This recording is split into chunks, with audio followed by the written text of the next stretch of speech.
सर्वसाधारण के धर्म, राजधर्म की महत्ता। राजा युधिष्ठिर ने कहा, पितामह, अब आप ऐसे धर्मों का वर्णन कीजिए जो सब प्रकार कल्याणकारक, सुखप्रद, परम पुण्यप्रद, हिंसाहीन और सब लोकों में माननीय हो तथा जिनका सुगमता से पालन हो सके।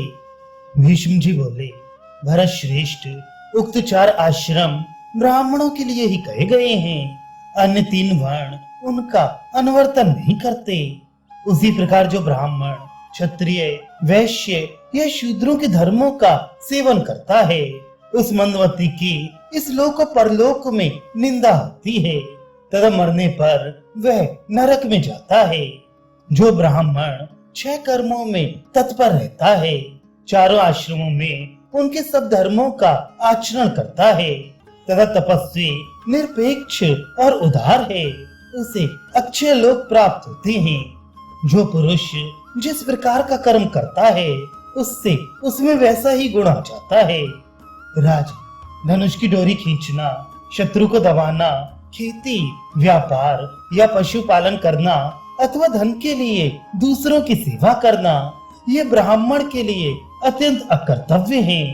मनीषी ब्राह्मण यदि ग्रस्त हो तो उसके लिए 6 कर्म ही सेवन करने योग्य हैं और कृतकृत्य होने पर उसके लिए वन में रहना ही अच्छा माना गया है। ब्राह्मण को राज सेवा, खेती के धन, व्यापार की आजीविका, कुटिलता, पर स्त्री गमन और ब्याज, इनसे सर्वदा दूर रहना चाहिए। जो ब्राह्मण दुष्चरित्र, धर्महीन, उल्टा का स्वामी, चुगलखोर, नाचने वाला, राज सेवक अथवा कोई और विकर्म करने वाला होता है, वह अत्यंत अधम है। उसे तो शूद्र ही समझो और उसे शूद्रों की पंक्ति में बिठाकर ही भोजन कराना चाहिए। ऐसे ब्राह्मणों को देव पूजन आदि कार्यों से दूर रखना चाहिए।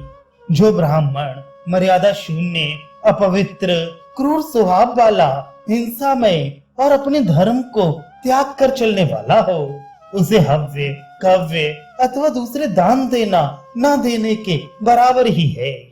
ब्राह्मण तो उसी को समझना चाहिए जो जितेंद्रिय, सोमपान करने वाला, सदाचारी, कृपालु, सहनशील, निरपेक्ष, सरल, मृदु और क्षमावान हो। इसके विपरीत जो पाप परायण है, उसे क्या ब्राह्मण समझा जाए। राज, क्षत्रिय को तो चाहिए कि पहले धर्मानुसार प्रजा का पालन करे, राजसूय, अश्वमेध तथा दूसरे यज्ञों का अनुष्ठान करे, शास्त्र की आज्ञा के अनुसार ब्राह्मणों को दक्षिणा दे, संग्राम में विजय प्राप्त करे, फिर प्रजा की रक्षा के लिए राज्य पर अपने पुत्र का अभिषेक करे और यदि वह योग्य ना हो तो किसी अन्य क्षत्रिय कुमार को गोद लेकर राज्य का अधिकारी बनाए। इस प्रकार प्रतियज्ञों के द्वारा पितरों का तथा यज्ञानुष्ठान और वेदाध्ययन से देवता और ऋषियों का अच्छी तरह पूजन कर जो क्षत्रिय अंत समय पर अन्य आश्रम में प्रवेश करना चाहिए, वे क्रमशः उन्हें स्वीकार करके मोक्ष प्राप्त कर सकता है। गृहस्थ धर्मों का त्याग कर देने पर भी क्षत्रिय को संन्यास धर्म का पालन करने हुए जीवन रक्षा के लिए ही भिक्षा का आश्रय लेना चाहिए। अपनी सेवा कराने के लिए ऐसा करना ठीक नहीं है। ब्राह्मण के सिवा अन्य 3 वर्णों के लिए चारों आश्रमों के धर्मों का पालन करना अनिवार्य नहीं है। क्षत्रिय के लिए तो राजधर्म की ही प्रधानता है। यूं भी राजा का धर्म सब धर्मों में प्रधान है। इसी के द्वारा सब वर्णों का पालन होता है।